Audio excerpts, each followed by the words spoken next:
Bonjour et bienvenue dans cette vidéo dans laquelle on va mettre en forme les différentes enveloppes pour ensuite les déposer sur la plateforme de réponse. Alors, si vous avez été très rigoureux, vous avez au fil de votre rédaction enregistré les documents dans les parties qui correspondaient au règlement de consultation. Donc si je vais le rechercher. Donc, concernant la candidature, il y avait cette liste-là, et ensuite, concernant l'offre, il y avait ces pièces-là. Sachant qu'il y a de lot, donc il va falloir constituer une enveloppe offre pour chaque lot. Donc, concrètement, qu'est-ce que ça donne? Euh, Candidature, on a bien toutes les pièces de candidature, vous pouvez les cocher une par une, mais là, elles y sont toutes. Et ici, dans la réponse de l'offre, vous allez faire ici deux enveloppes. Donc le lot 1 et le lot 2, qui va être bien sûr composé de la même manière, puisque le squelette demandé, il est le même. Euh, mais vous allez bien les distinguer en deux enveloppes, parce que vous pouvez très bien postuler pour les deux lots et n'être retenu que pour un seul. Et lors de la rematérialisation de l'offre, ce sera beaucoup plus simple pour l'acheteur d'ouvrir l'enveloppe et de réimprimer tous les documents tout simplement. Il n'y aura pas de source d'erreur, ce sera beaucoup plus facile pour tout le monde. Donc, on peut regarder rapidement, mais tout est là aussi. Donc, l'acte d'engagement du lot numéro 1, le bordereau de prix unitaire, le bordereau de prix unitaire. Alors, moi, ce que je fais toujours, c'est que étant donné que c'est un fichier Excel, c'est-à-dire qu'on peut très simplement, en l'ouvrant, faire une mauvaise manip, changer un montant, etc., sans vouloir le faire exprès. Et donc, moi, par sécurité, je fournis toujours le même document au modèle, au format PDF. Ça, en cas de litige, voilà, on a un document qui n'est pas modifiable et qui fait foi. Euh, donc pareil ici pour le DQE, c'est un format Excel, donc pareil, je l'envoie également en format PDF pour plus de sécurité. Ensuite, nous avions la liste du personnel à fournir et en la cinquième pièce, le mémoire justificatif du lot 1. Donc ça, c'est l'enveloppe numéro 1 et la seconde, vous voyez qu'elle est exactement constituée des mêmes documents, bien sûr, adaptés au lot 2. Ici, dernière précision tout de même, pourquoi je numérote les pièces pour que ce soit bon, plus simple pour faire le lien avec tout ce qui est demandé dans le règlement de consultation, mais surtout pour qu'elles apparaissent ici dans l'ordre. C'est-à-dire que s'il n'y avait pas le numéro, voilà, ce serait pas forcément mis dans cet ordre-là, et du coup moins lisible et pour vous et pour la personne qui va ouvrir les documents. Donc d'où l'importance de numéroter ici. Et vous avez vu ici pour le modèle PDF, j'ai rajouté ici petit b afin qu'elles viennent juste se mettre en dessous de celle-ci en fait. Voilà, c'était une petite précision. Donc là, les enveloppes sont prêtes et c'est aussi peut-être le moment de renommer votre enveloppe, enfin votre enveloppe, non, votre dossier ici de l'appel d'offres en cours, parce que là effectivement vous n'en avez qu'un parce que on vient de démarrer, c'est votre premier appel d'offres, mais quand la liste va s'allonger, que vous en aurez 10-15, vous allez peut-être avoir un petit peu de mal à vous y retrouver.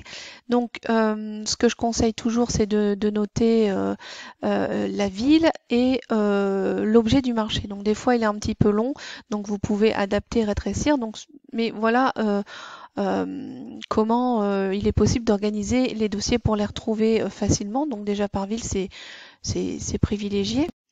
Mais vous pouvez aussi, par exemple, plutôt avoir deux dossiers qui vont être, par exemple,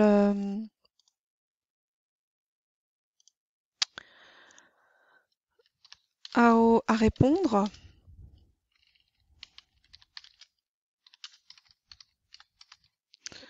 et ici AO répondu. Et donc, pour avoir une vision globale de votre charge de travail, vous pouvez les trier en deux sous-dossiers du coup. Donc, lorsqu'il ne sera pas encore répondu, AO Melun sera ici, dans à répondre, et une fois que vous aurez déposé la réponse, AO répondu. Voilà. Ou même répondu en attente de réponse et répondu attribué ou répondu rejeté. Après, vous vous organisez comme vous voulez, mais enfin, vous avez compris le principe. Deuxième méthode que vous pouvez appliquer, c'est également d'indiquer ici une date. Donc, par exemple, si vous voulez avoir une vision rapide et globale de ce qui vous, enfin, des priorités dans les appels d'offres à donner, vous pouvez ici renommer en indiquant la date de limite de dépôt. Donc, imaginons qu'ici, on était au 1er juillet. On va ici indiquer cette date de manière à ce qu'ensuite, ce soit classé par ordre de priorité. Voilà, si j'en invente un deuxième, imaginons que on doit répondre à un autre appel d'offres au mois d'août, par exemple le 23 août, et que c'est par exemple AO Paris, pardon.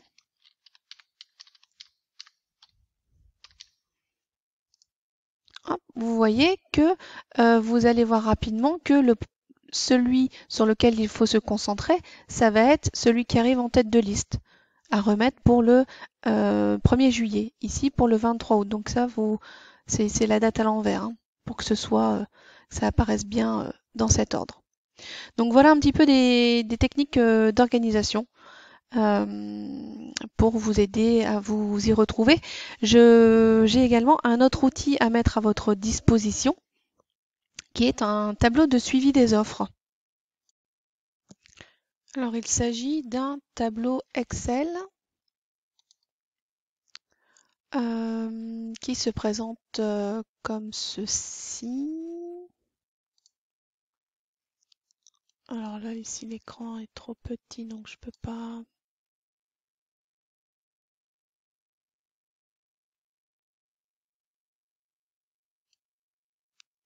Si on va trouver une solution. Voilà. Ok. Donc ce tableau va vous permettre d'avoir une vision globale de l'état des lieux en fait de tous les appels d'offres que vous avez en cours ou répondus. Donc c'est assez simple, il suffit juste de remplir, hein. Par exemple ici on va mettre Melun, mettez la ville. Après vous allez pouvoir aussi en retirer des statistiques. Vous pouvez remettre le lien de réponse de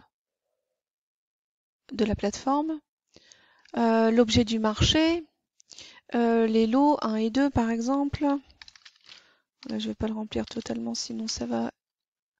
La vidéo va être beaucoup trop longue. La date limite de réponse, il me semble qu'on avait dit au 1er juillet 2021. Donc là, le délai de modification, on va peut-être retourner rapidement dans le règlement de consultation parce que tout ça, ça va être des informations que vous avez surlignées dans le règlement. Délai de modification. Donc là, par exemple ici, le délai de validité des offres 120 jours à réception des offres. Donc ça, c'est une colonne que j'ai indiquée. Donc 120 jours. Ça va nous faire 4 mois. Vous pouvez ici indiquer les montants, par exemple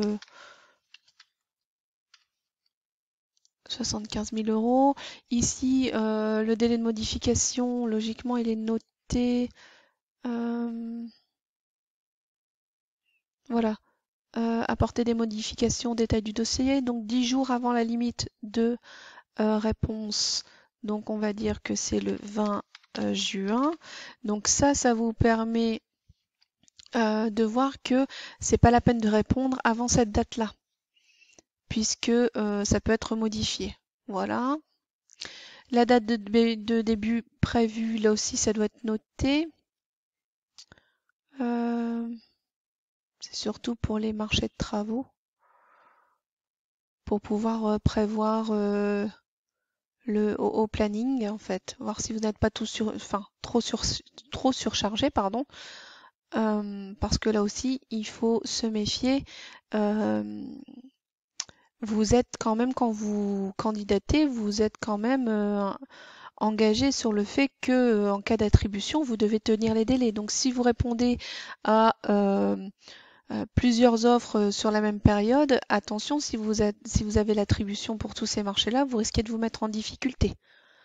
Sachez qu'il est possible que l'acheteur, dans le cas où vous ne pouvez, du coup, si vous croulez sous la demande, vous ne pouvez pas répondre à cet appel d'offres, il fera appel à un autre intervenant et il vous facturera la prestation. Donc là, c'est quelque chose qui peut vous coûter cher. Donc attention à ça. Donc du coup, je cherchais la date prévue.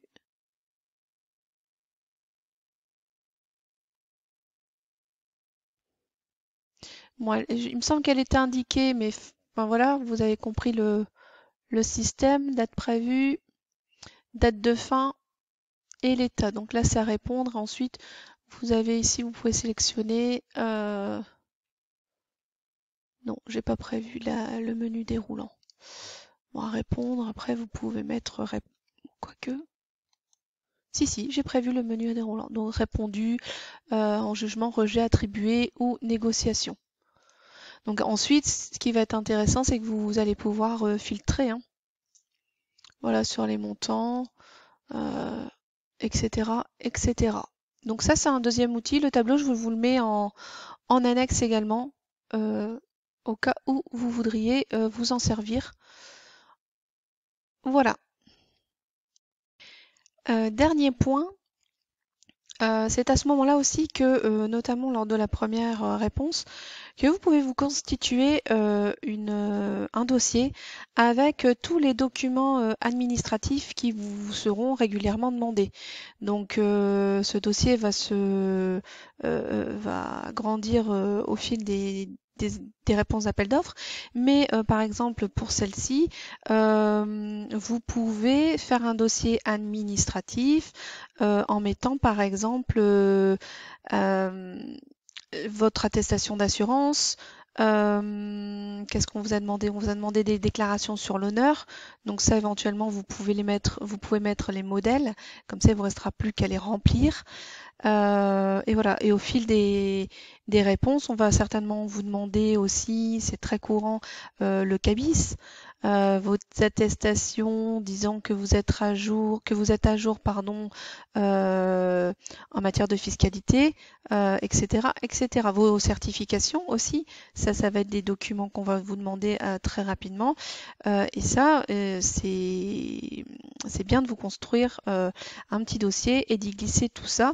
Vous pouvez aussi utiliser pour ce dossier la technique de renommer les documents avec la date de validité de celui-ci, et ainsi vous aurez, oui, rapidement, vous verrez rapidement si un document arrive à expiration.